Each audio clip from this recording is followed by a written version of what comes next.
I go all over the world to talk about trafficking, and not just my type of trafficking. The same work I do here in America is the same work I do in Pakistan. It's the same work I do in Africa. It is seen in many different forms. It's not just human trafficking. Human trafficking is actually the mother. The mother has two types of children. Does anybody know what those two types of children are? One of them is labor. One is labor, and then the other one is sex. Okay? So when someone says human trafficking, it could be a different types of trafficking. You don't know if it's sex or labor until you actually hear the person's story. And so we're going to get into that a little bit because we always just focus on the sex part. We never really talk about labor trafficking. And so we want to get into that a little bit. Now, here's what I want to bring back to you about my story. Does anybody remember how I was trafficked? What happened? I aged out of foster care. So let me give you some closure about that because I have millions of viewers and they always say, how do you age out of foster care at 15? Well, here's how. When you are a minor and you have a baby, but you need to be protected by the state of Texas, do you get that protection? Why wouldn't I get protected if I'm a minor but I have a baby? Because when you have a baby, you're considered an adult. Now, this is an unwritten rule, right? It is unwritten. Where this comes into play, it's called adultification. And adultification in human trafficking is when other groups or races are considered more susceptible to certain types of, harsh cruelties of life. We're expected to be able to live through it, and it should be okay because if you're black, that's what happens, and it's okay. That's adultification. It'd be no different than someone saying, oh, you're Hispanic, that's a part of your culture, live through it. Okay?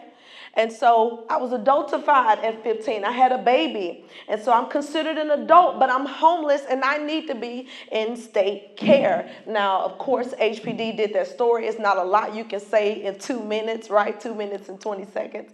So clearly there's a lot more going on here that meets the eye. But one of the other fascinating things about being considered an adult right after having a baby, even though you're just a teen mom, I was also sued because I was homeless with a baby. That meant that I couldn't do what? I couldn't take care of the child.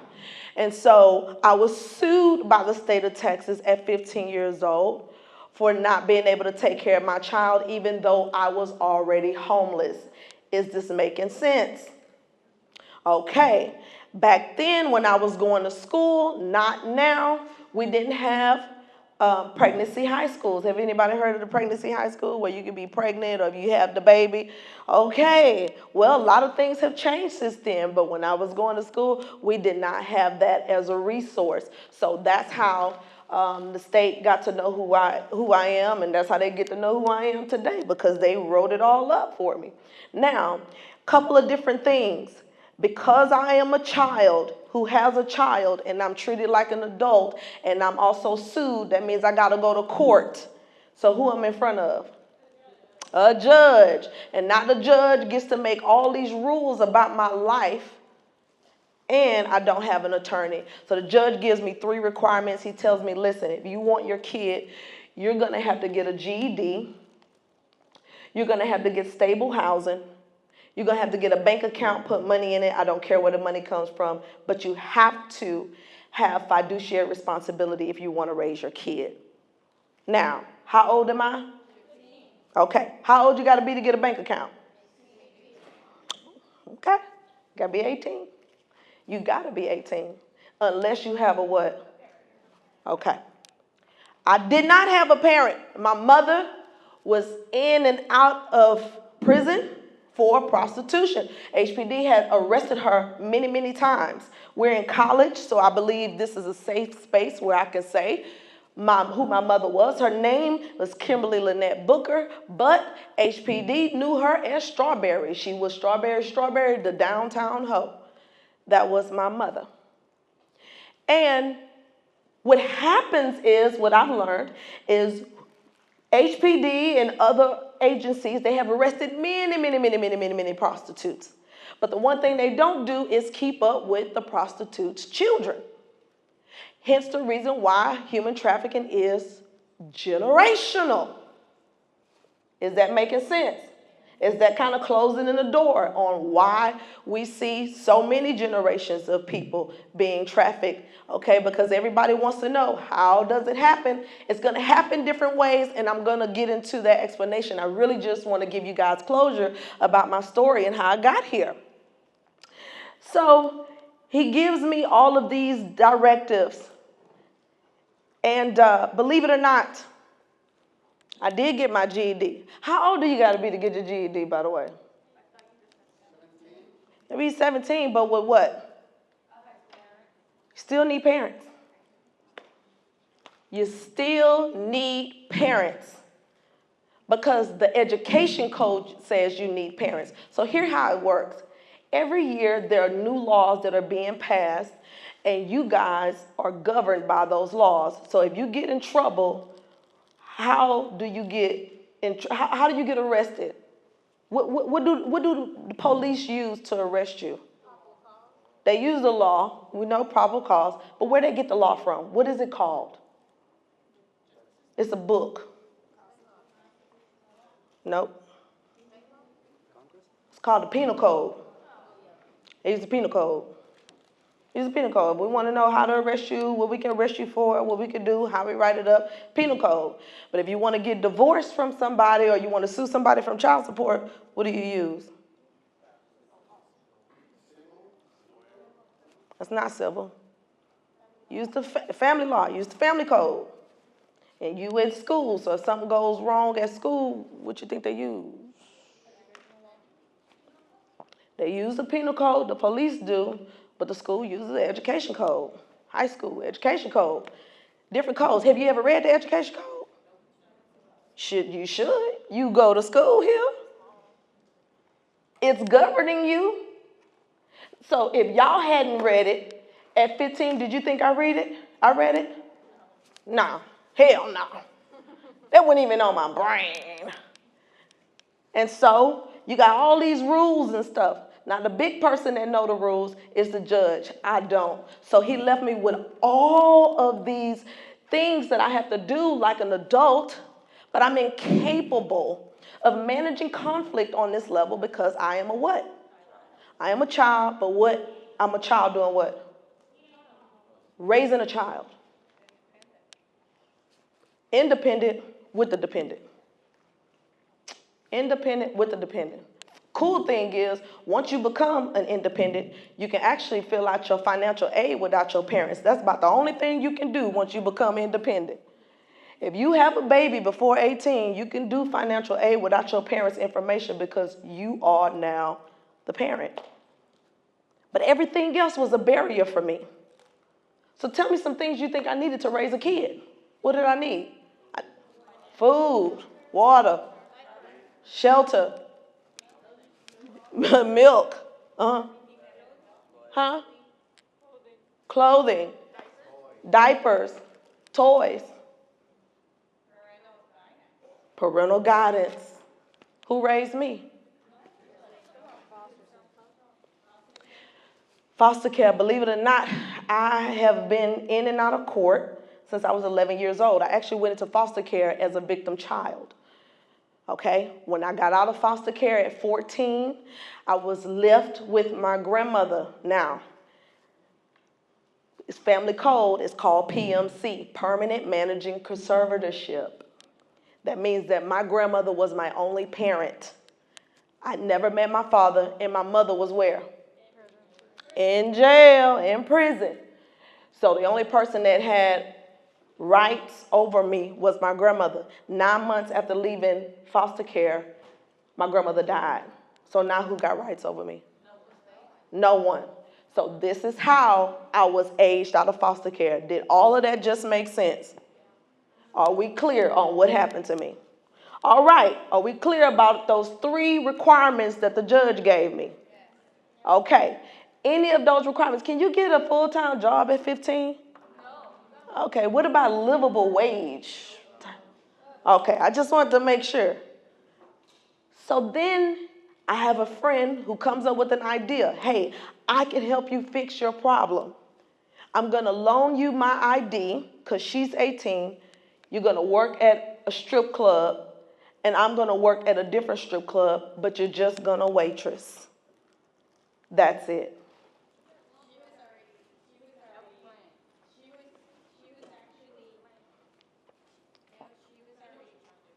She knew what she was doing. But did she have to lure me in? No. Why didn't she have to lure me in? I was desperate. What was my vulnerabilities? Name the 3 vulnerabilities I had. Give me the 3 vulnerabilities I had. I had to get money. I had to get a GED. And I had to get stable housing. But who told me I had to get that? The judge. My God, today. Could you imagine me having to go all over the world to tell my story without talking about the state of Texas? Boy, this is a hard thing to do. Woo! Absolutely, he was aware. He had to be aware. They sued me. They sued me. Yeah, I look like a 15-year-old. How old I look right now? I'm 37 years old. I have 8 children and 3 grandchildren. I'm actually a grandmother. I have 8. 37 with 8. That's what happens because trafficking means to be traded. It doesn't just happen one time and then that's it. All my children have different last names. All my children have different dads because back in the day when you were being trafficked, if you did it without protection, you made more money. If you did it with protection, you made less money. So I was having babies with the men that I was being pimped out to. I told y'all in my story how many men I slept with. About.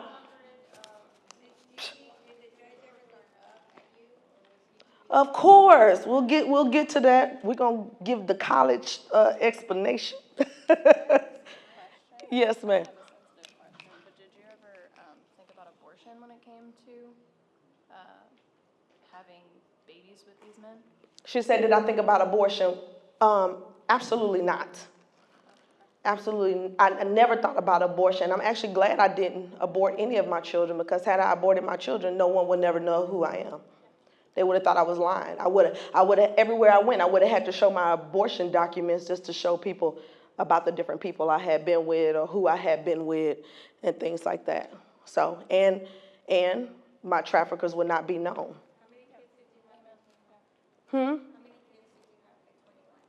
By 21, I want to say 5. I think 5. By 16, I had already had 2. 19, 17, 19, maybe 3. 3 at about 19, yeah. So 21, I think 5. Yeah, 4 or 5, one of them. Yes, ma'am. So when you're being pimped out, baby, you don't go to the doctor. That's something, you know, your pimps ain't trying to keep you in good health. They want you to be aesthetically pleasing to look at. That's it. You are a commodity. And when you have a person that you're using as a commodity or you're treating like a slave, birth control is not a factor. As a matter of fact, getting pregnant is a plus. Because now they can pigeonhole your buyer to everything it is that they need. So it makes it easier for them to get the money, and it makes it easier for them to solicit. And it's easier to have sex with women who are pregnant because you can't get what? You can't get pregnant. And you're a minor. Y'all got a lot of questions. Ooh, we were still at the vulnerability part. I was a male-ordered bride. Some people think being a mail order bride means you flip through a book to get a woman, and that's not what happens. In the state of Texas, if you marry your pimp, then it's illegal for you to, how do I put this in the layman terms? Like, it's illegal for you to say anything bad about them, or try to come against them legally or forthright with anything, because the marriage basically cures all the other stuff that they had done, all the criminal activity and stuff. And I think the only case that the judge didn't let it fly was with South Park Mexican. I don't know if you remember that case where he had married the young girl so that he could keep her from snitching on him and stuff. And that's what they do. Of course, it backfired. Unfortunately, that wasn't the case for me. So it was tough. It was tough. I know you said that they don't really care about like healthcare and like keeping you healthy because your main thing is like aesthetic. That's what they want. Mm-hmm. What about STDs? Because that's not only a problem for you. It's not only a health concern for you. It would also be for the buyers and the pimp. So like, what about those? Baby, when you on the street, that people don't care about you being clean. That being clean is not a benefactor. That's not a plus. It's your youth, how many times you could be used, how much money can I make off of you. In a day, you sleep with 5 men in a day. That's an easy $3,500 lick. If not 5, if you good. So I mean, it happens though. But in my case, before y'all went straight to the sex. So I already know where y'all mind at.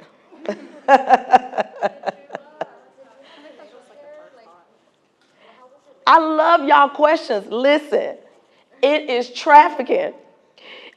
You don't get those type of services. The stuff y'all thinking about, I love it because I love y'all brains. Y'all are trying to wrap y'all mind around how can somebody let somebody go that long without support or without services, right? And so in this world, we talk about ancient chains of sexual rebellion. People don't care about people. He is a pimp.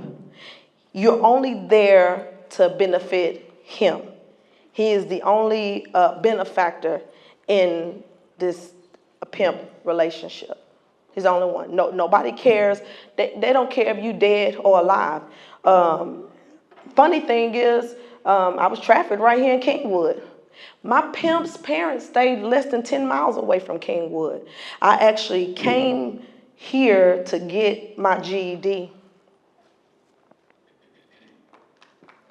Thank you. Y'all ain't proud of y'all school? I'm very proud of Lone Star, but back then it was called, what was it? North Harris, Montgomery. That's what my GED says, North Harris, Montgomery. That's where I came to when this university, a community college, gave me my GED. And this university is also the reason why I went to the Navy, to get away from my pimp. So, if y'all disrespecting your teachers, if you think your teachers don't have what it takes, if you think you're not learning nothing, this college saved my life so many times. I can't even tell you how grateful I am for the professors that had my back, for the professors that let my kids come to GED class, and it's just crazy. But anyways, working in a strip club is not the easiest thing to do. It's not the most hospitable place to be. Like I said, my friend was already working in a strip club. So who's keeping my baby? Her boyfriend. Her boyfriend was keeping my baby. And the money I was bringing in, it wasn't enough money for him. And so who is the main character that I'm really trying not to offend? The judge. So once the boyfriend figures this out, what you think he's doing? He's exploited it. Exploited it just like that. You can't get your baby back till you make me $200 a day. Just that quick. At this point, no sex was involved. That was labor trafficking all day, every day.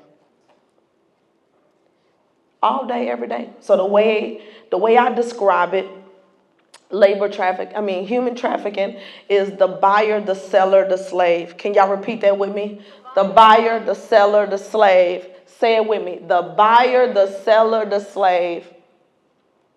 Those are the three components. Every time I go somewhere, people always ask me, how do you recognize a trafficker? Anybody can be a trafficker. Your race has nothing to do with it. Your skin tone has nothing to do with it. Being a boy doesn't have nothing to do with it. It's just you. How much and how fast can I measure your vulnerabilities, and how can I put you in a position where you can benefit me, because I know what to do with your life better than you do. That's it. My trafficker wasn't abusive. He was helpful. He was trustworthy. He was kind. How did he help me? He watched my child, and he gave me somewhere to stay. He was trustworthy. Where was I working at?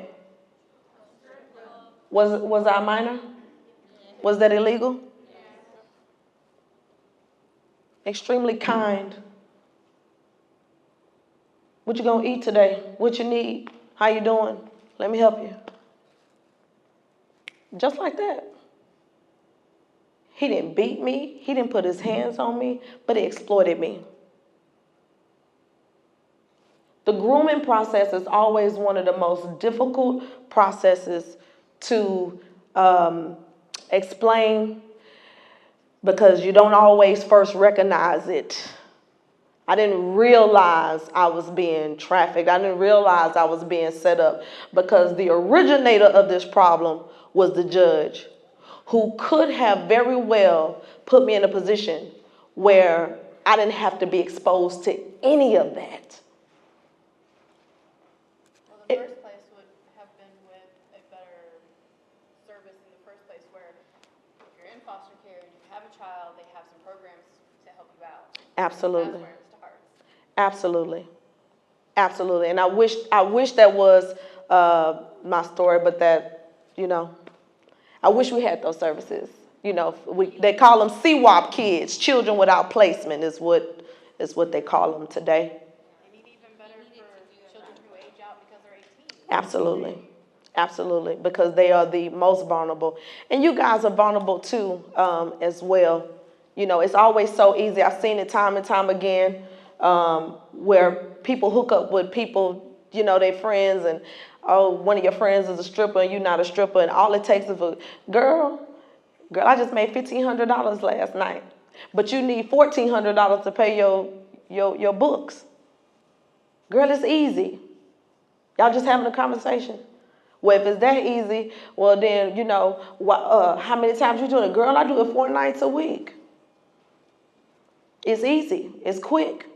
And every time somebody make you think something is easy and quick, what it make you want to do? Make you want to do it. If it's that easy, it's that quick. You ain't dead. You ain't falling out. You coming to school. You listening to the teacher. But you can go work at the strip club at night and pay your books. And I'm over here struggling. A mere conversation. I think the difference between trafficking back then versus today is the internet. The internet, being able to be sold for sex was automated. It's easy. I talk to elementary kids about human trafficking all the time. And I remember HPD was like, "Ooh, Nissi, how you gonna talk about this?" I was like, it's so easy. I always ask people, okay, I told y'all the buyer, the seller, the slave, right? Now, for the police, the 3 components is force. Repeat after me: force, fraud, coercion. That is in the penal code. This is how they measure sex trafficking, right? Now, tell me a Disney movie The buyer, the seller, the slave. No, that's too extensive. But yeah. Give me one. Think about it. Who said it? Tangled. Tangled. How many of y'all seen Tangled?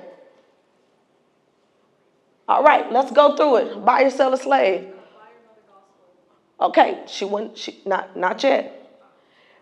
Mother got y'all. Got y'all. Y'all know I'm country, don't play. Mother got y'all is who to tangle? Was she really her mother? No. What she did? She kidnapped her. And this is the reason why people limit trafficking to just kidnapping. This is just a type of trafficking. It doesn't always happen in kidnapping. But not only did she kidnap her, who did she tell her she was to her? She told her she was her mama. So right there, befriending, giving you the relationship that I say we should have, right?